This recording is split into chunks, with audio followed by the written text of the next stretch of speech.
तो चलिए स्टार्ट करते हैं पहले स्टॉक के साथ, वो है अपोलो हॉस्पिटल। यस, आज के दिन अपोलो हॉस्पिटल में दमदार तेजी देखने को मिली, लगभग 4% के आसपास की तेजी देखने को यहाँ पे मिली है। एंड कुछ लोगों के पोर्टफोलियो में अपोलो हॉस्पिटल भी हम लोग को देखने को मिल जाता है। मुझे कैसे पता चलता है कि कमेंट सेक्शन में सवाल यहाँ पे पूछे जाते हैं, तो ऑब्वियसली जो भी सवाल पूछेंगे उनके पोर्टफोलियो में ये शेयर रहता है, तभी तो ये पूछते हैं। सो अपोलो हॉस्पिटल की अगर हम लोग बात करें, ये स्टॉक कैसा है, तो ऑब्वियसली अच्छा स्टॉक है, निफ्टी 50 वाला स्टॉक है। एंड देखिए इन चीज़ों को अच्छे से समझिए कि अगर आपको हेल्थ केयर सेक्टर में ही जाना है, ठीक है, ये hospital sector, health care sector में जाना है, तो फिर अपोलो हॉस्पिटल ये चॉइस एकदम करेक्ट है, ठीक है। बट अगर आपको पोर्टफोलियो बनाना है तो फिर आपके पास मल्टीपल चॉइस है, मतलब आईटी सेक्टर है, फार्मा है, देन वही बैंकिंग है, एनबीएफसी है, ठीक है, केमिकल है। तो वो पहला पोर्टफोलियो बना लीजिए, उसके बाद आप हेल्थ केयर को क्या कर सकते हो, प्रेफरेंस यहाँ पे दे सकते हो। हाँ, बट अगर आपको स्पेसिफिकली हेल्थ केयर में पहला स्टॉक अगर किसी को चुनना ही है तो फिर अपोलो हॉस्पिटल, एंड खास करके हॉस्पिटल सेगमेंट में बाकी के स्टॉक्स फोर्टीज़ की बात करें एंड और भी बहुत सारे जो कंपनीज है, इतने कुछ एनर्जेटिक लगते हैं नहीं, अपोलो हॉस्पिटल ही उसमें ठीक ठाक लगता है। और ये आज की बात नहीं, हम लोगों ने इसके पहले भी इसको कवर किया हुआ है। इस कंपनी की अगर हम लोग बात करें तो ये भी सवाल बहुत सारे लोग पूछते हैं, सर प्रमोटर होल्डिंग देखेंगे तो 30% के आसपास है, एंड 16% से भी ज़्यादा, 16.5% प्रमोटर की होल्डिंग प्लेज है। तो दोस्तों मैं आपको बताना चाहूँगा, ये भी एक बहुत अच्छी खबर है। अब आप बोलोगे ये क्या अच्छी खबर है, तो जैसे मैंने कहा ना कि अगर आप इसका पुराना रिकॉर्ड देखोगे, हम लोग इसको 3000 के आसपास था तब से हम लोग इसको देख रहे हैं, तभी प्रमोटर होल्डिंग का प्लेजिंग जाके देखो बहुत बड़ा था, 40-50% के आसपास था। तो प्रमोटर ने लगातार अपने शेयर्स अनप्लेज करते करते 40 से 30-35, मतलब ऐसे 20-25 ऐसे करते करते अभी 16-16.5% देखने को मिल रहा है। तो अगर हम डायरेक्टली देखेंगे तो लगेगा अरे क्या खराब परफॉर्मेंस है, मतलब 16% प्लेज है करके तो बुरा ही लगेगा। बट अगर आपको हिस्ट्री पता है तो बहुत ज़्यादा शेयर्स इन्होंने प्लेज करके रखे हुए थे, जो कि बाद में उन्होंने अनप्लेज कर दिया।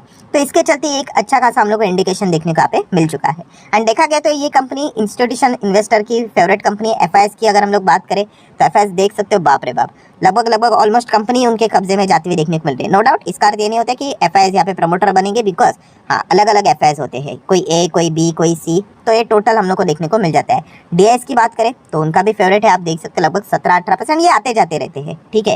एंड पब्लिक की अगर हम लोग बात करें तो ज़्यादा कुछ उनके लिए बचा नहीं, 5% के आसपास।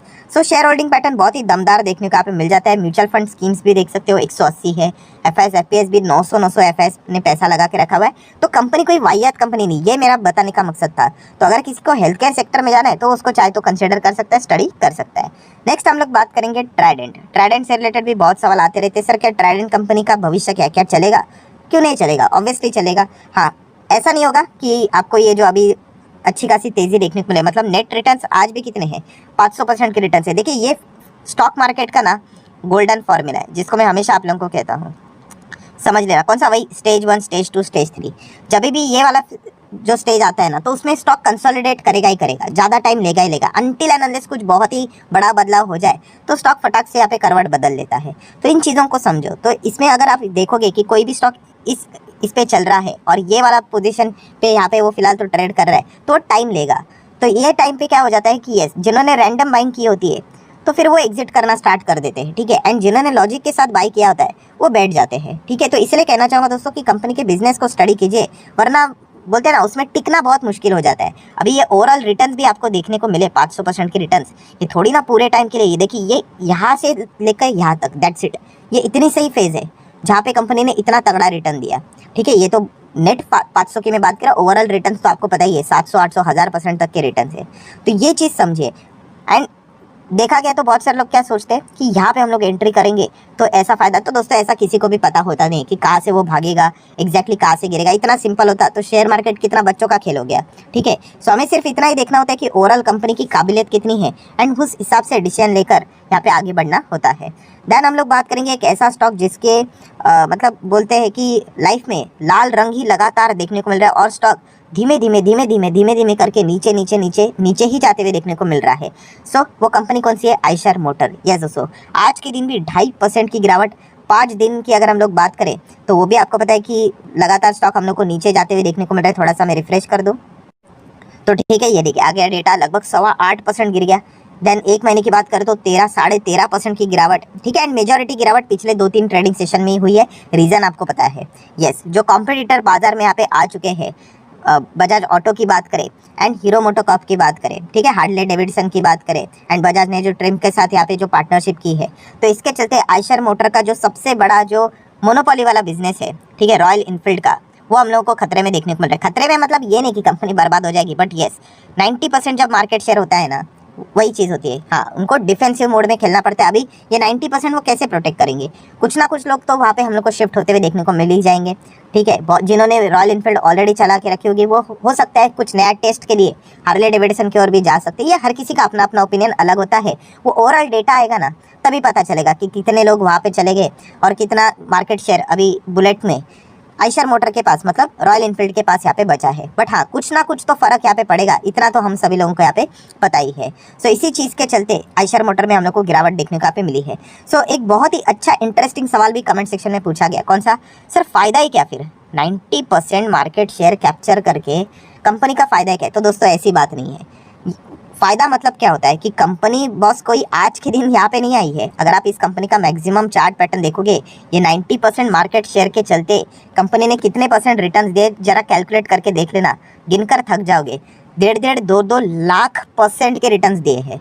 हमारा प्रॉब्लम क्या होता है कि यस, वो कंपनी जब बहुत बड़ी बन गई, उसके बाद लोग एक्सपेक्ट करते कि चलो अभी हम लोग एंटर कर ले, हमें भी ऐसे रिटर्न चाहिए। यही तो प्रॉब्लम है जो मैं आप लोगों को बार बार कहता हूँ कि बिजनेस को पहले आइडेंटिफाई करना हमें आना चाहिए। इतना इजी नहीं है, बट येस आप ट्राई करना शुरू करोगे तभी जाके होगा। जैसे कि मान लीजिए अभी थोड़ी ना रॉयल इनफील्ड या फिर ये जो आयशर मोटर की जो कंपनी रॉयल इनफील्ड है, वो शुरुआत से यहाँ पे थोड़ी ना उनका कोई मार्केट शेयर था, बुलेट में कुछ भी नहीं था। बट बाद में उन्होंने धीमे धीमे करके 10, 20, 30, 40, 50, 60, 70, 80, 90 ऐसा करके मार्केट शेयर बढ़ाया, तो देखिए उसका रिजल्ट मिल गया।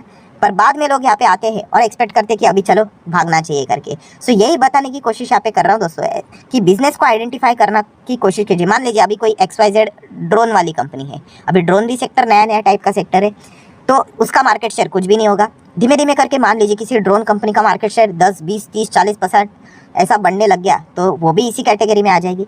फिर लोग क्या करेंगे, अरे XYZ ड्रोन वाली कंपनी, इसका मार्केट शेयर 80% हो गया, चलो खरीद लेते हैं। तो फिर उनको उतना कुछ फ़ायदा नहीं होने वाला है, ठीक है। फ़ायदा किसको होगा? हाँ, जो पहला दाव लगाएगा। बट हाँ, वो बात भी सच है कि पहला दाव लगाना उतना ही टफ होता है, क्योंकि फेलियर्स के भी उतने ही चांसेस होते हैं, ठीक है। तो ये पॉइंट हम लोग को पता है यहाँ पे होना चाहिए। ये चीज़ हम लोग को मैरिको स्टॉक में भी देखने को मिल जाती है। बहुत सारे लोग पैराशूट ऑयल में चले जाते हैं कि उनका भी मार्केट शेयर 80 to 90% है, तो हो गया उनका मार्केट शेयर 80 to 90%। पहले जिसने एंट्री की होगी उसको फ़ायदा होगा। तो इसलिए कहता हूँ कि नया नया बिजनेस को देखो। क्यों हम लोग डिफेंस स्टॉक्स को ज़्यादा फोकस में रखते हैं?